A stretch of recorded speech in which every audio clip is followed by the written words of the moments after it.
इस वर्ष होली किस दिन मनाई जाएगी, किस दिन खेली जाएगी और ग्रहण कब पड़ेगा?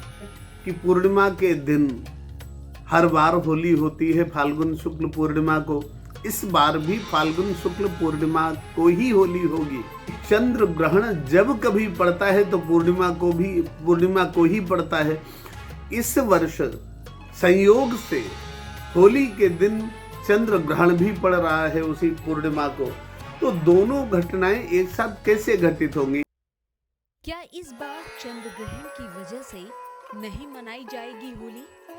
होली 2, 3 या 4 मार्च कब है सही तारीख और होलिका दहन का सही समय क्या है? आज हम आपको बताएंगे होली 2026 की पूरी सच्चाई, सही मुहूर्त और होली से जुड़ी पौराणिक कहानी। आखिर क्यों किया जाता है होलिका दहन और इस दिन क्या करें क्या ना करें, बता रहे हैं ज्योतिषाचार्य शेष नारायण जी। इस वर्ष होली किस दिन मनाई जाएगी, किस दिन खेली जाएगी और ग्रहण कब पड़ेगा, इन तीनों बातों पर हमें चर्चा करनी चाहिए। ये सच है कि पूर्णिमा के दिन हर बार होली होती है फाल्गुन शुक्ल पूर्णिमा को, इस बार भी फाल्गुन शुक्ल पूर्णिमा को ही होली होगी। और यह भी सच है कि चंद्र ग्रहण जब कभी पड़ता है तो पूर्णिमा को ही पड़ता है।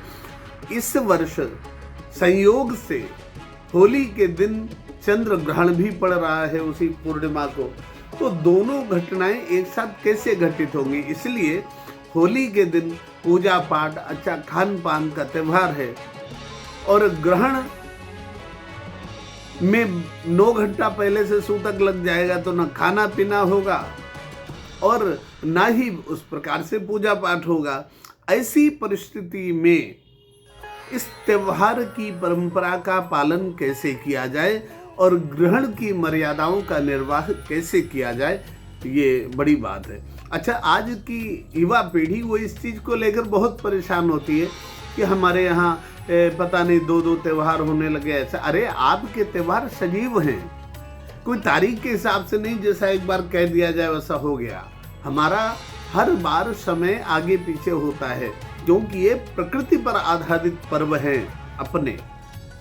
इसलिए अब विचार करते हैं, जब दोनों पर्व पूर्णिमा को ही होने हैं, ग्रहण और होली, तो कैसे होंगे? देखिए, पूर्णिमा 2 तारीख को सायं 5:18 से लेकर के और 3 तारीख को सायं 4:33 तक रहेगी। होली प्रदोष काल में अर्थात सूर्यास्त के समय जिस दिन पूर्णिमा हो उस दिन होली मनाई जाती है, तो इस हिसाब से 2 तारीख को सूर्यास्त के समय पूर्णिमा है, उस दिन होली मनाई जा सकती है। लेकिन एक और विधि है कि होली को भद्रा में नहीं जलाते हैं। जो भद्रा का समय होता है उसमें होली नहीं जलाते हैं। ऐसी परिस्थिति में भद्रा कब से कब तक है? तो कहते हैं भद्रा सायंकाल 5:18 से प्रारंभ होकर और रात्रि 4:36 तक भद्रा रहेगी। ये 2 और 3 तारीख के मध्य की रात्रि की बात है, यानी सायंकाल 5:18 पर भद्रा आ जाएगी और 4:56 तक भद्रा रहेगी। इसका मतलब इसमें होली नहीं जलाई जा सकती। ऐसी परिस्थिति में 4 किया जाए 3 तारीख को होली जलाई जा सकती है क्या? लेकिन 3 तारीख को 4:33 पर पूर्णिमा पूरी हो जाएगी, तो उस दिन होली जलाई ही कैसे जाएगी? और दूसरा कि उस दिन ग्रहण पड़ना है शाम को, तो ग्रहण और होली एक साथ कैसे हो सकती है? इसलिए विचार किया जाना है। अब यहाँ एक मध्यम मार्ग है कि ऐसी परिस्थिति में ना तो पहले दिन होली जलाने का प्रदोष काल मिल रहा और ना तो दूसरे दिन मिल रहा, 2 और 3 दोनों दिन नहीं मिल रहा और पूर्णिमा है इन्हीं 2 दिनों में, फिर क्या व्यवस्था की जाए? तो आचार्यों ने कहा कि अगर भद्रा के कारण होली जलाने का समय ना मिल पा रहा हो तो भद्रा की पुच्छ के समय में होली जलाई जा सकती है। भद्रा का जो मुहूर्त होता है, पूरा टाइम होता है, उसका जो पुच्छ भाग है उसमें होली जलाई जा सकती है। बोले पुच्छ भाग कौन होता है? बोले जब तक भद्रा रहती है, अर्थात जब भद्रा समाप्त होने लगती है उसके 1 घंटा 12 मिनट पहले पुच्छ भाग शुरू हो जाता है। तो ऐसी परिस्थिति में रात्रि 12:50 पर भद्रा का पुच्छ भाग प्रारंभ हो जाएगा। 2 और 3 तारीख की रात्रि को कह रहे हैं। तो रात्रि में 12:50 पर भद्रा का पुच्छ भाग प्रारंभ हो जाएगा। ऐसी परिस्थिति में चूंकि विशुद्ध काल नहीं मिल पा रहा है, इसलिए 2 और 3 तारीख की मध्य रात्रि 12:50 के बाद होलिका दहन किया जाएगा। उसके लिए ये उचित मुहूर्त है। इसके अलावा जो लोग पहले होलिका दहन करते हैं वो अपनी शास्त्र परंपरा के अनुकूल नहीं है, वो मनमाने ढंग से करना है तो इसका कोई अर्थ नहीं रह जाता। लेकिन आप याद रखिए, अपने जो त्यौहार हैं उनमें समय का बहुत महत्व होता है, समय के अनुसार ही त्यौहार मनाए जाते हैं। इसलिए उचित होगा शास्त्र विधि का परिपालन करते हुए रात्रि 12:50 के बाद ही भद्रा वो होली जलावें तो ज्यादा उचित रहेगा। अब बात आती है ग्रहण। ग्रहण 3 तारीख को है। 3 तारीख को ग्रहण है। 3:20 से शुरू होकर के 6:47 तक होगा।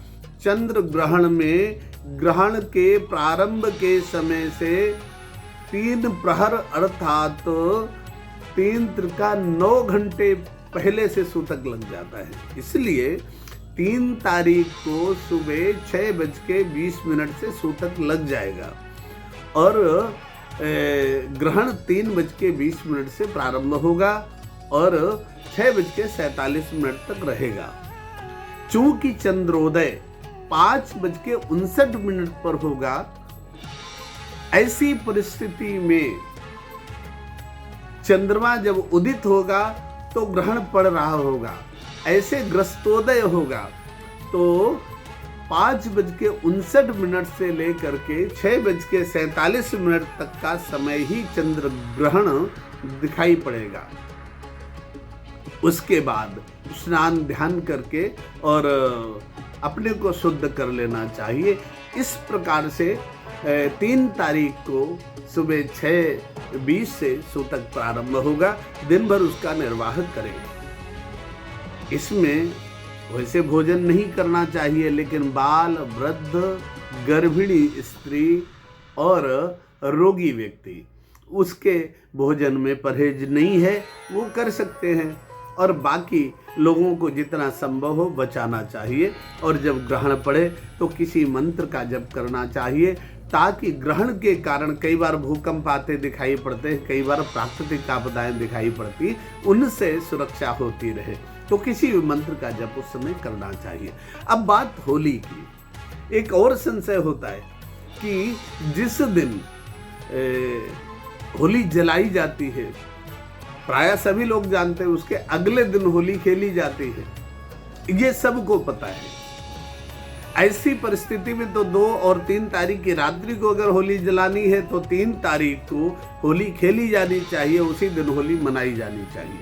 इस संशय का भी निराकरण आप कर लीजिए कि जो 2 तारीख में पूर्णिमा के दिन होली जलाई जा रही है और प्रतिपदा यानी एकम के दिन होली खेली जाती है। संयोग ऐसा है कि 2 और 3 तारीख को जो होली जलाई जा रही है उसके अगले दिन परिवा है ही नहीं, पूर्णिमा है दिन भर। तो होली परिवा में खेली जाती है, प्रतिपदा में खेली जाती है, पूर्णिमा में नहीं खेली जाती।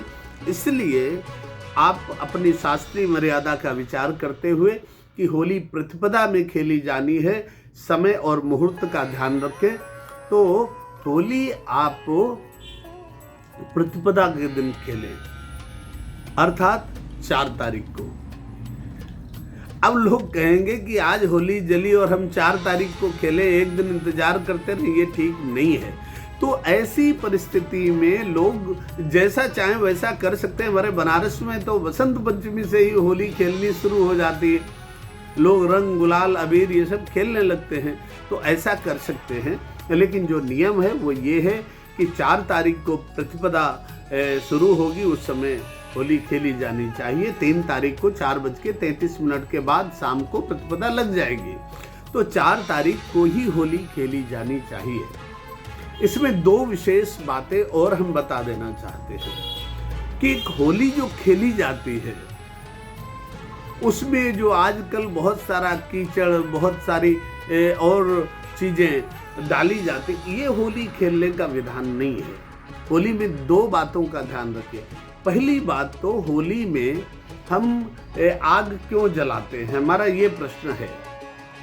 आग जलाते हैं और ऐसे आप सबको पता होगा, इस वीडियो में विस्तार है से मैं बहुत बड़ी बात नहीं करता। आपको पता होगा कि प्रहलाद जी की बुआ प्रहलाद जी को गोद में लेकर बैठी थी और बाद में जब आग जलाई गई तो जो प्रहलाद जी की बुआ ने वो एक चद्दर ओढ़ रखी थी जिसके ओढ़ने से उन्हें जलना नहीं था, वो आग के वेग से उड़ करके प्रहलाद जी पर आ गई, तो बुआ जल गई और प्रहलाद जी भक्त थे वो बच गए।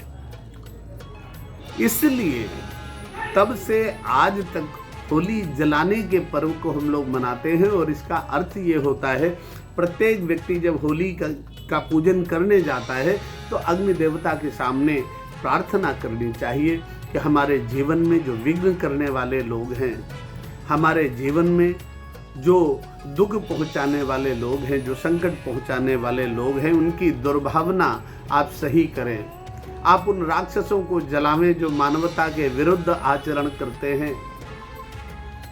आपके विरुद्ध जो तंत्र मंत्र अविचार जादू टोना करते हैं, आप प्रार्थना कर सकते हैं कि हे अग्नि मैया आप मुझे सुरक्षित करें उन लोगों से।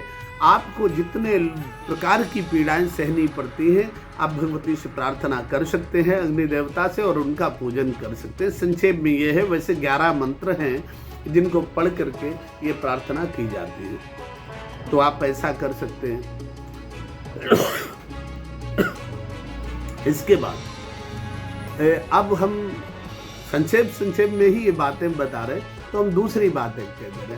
अगले दिन जब होली के अगले दिन होली खेली जाती है तो होली खेलने की परंपरा कहाँ से प्रारंभ हुई?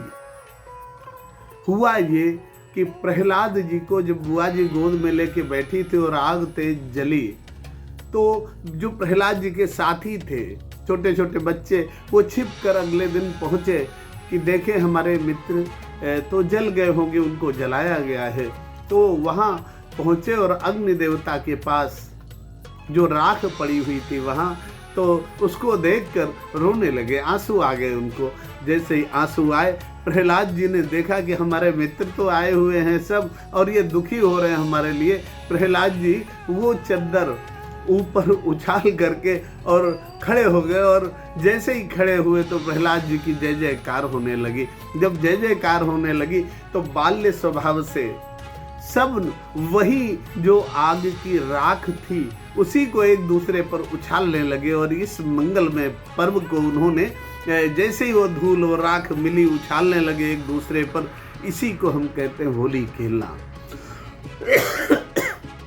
इसी को धुरेंडी कहते हैं, माने धूल फेंकी गई, राख फेंकी गई। तो इस प्रकार से इतना ही प्रयोजन है। उसके बाद हमने थोड़ा समाज ने उसका परिष्करण किया, बोले नहीं हम तो रंग खेलेंगे, तो हम रंग खेलने लगे। जबकि उसी समय का था कि उस होलिका की जिसने हमारे भक्त प्रहलाद को सजीव बचा लिया और राक्षसी होलिका को जलाया, तो उस जो राख होती है उसे मस्तक पर लगाने के लिए समस्त सनातन धर्मी जाते हैं और प्रणाम करते हैं कि आप इसी प्रकार से भगवान के भक्तों की सुरक्षा करते रहो, हम समस्त धार्मिक लोगों की सुरक्षा करते रहो। तो इस प्रकार से उन्होंने होली मनाई।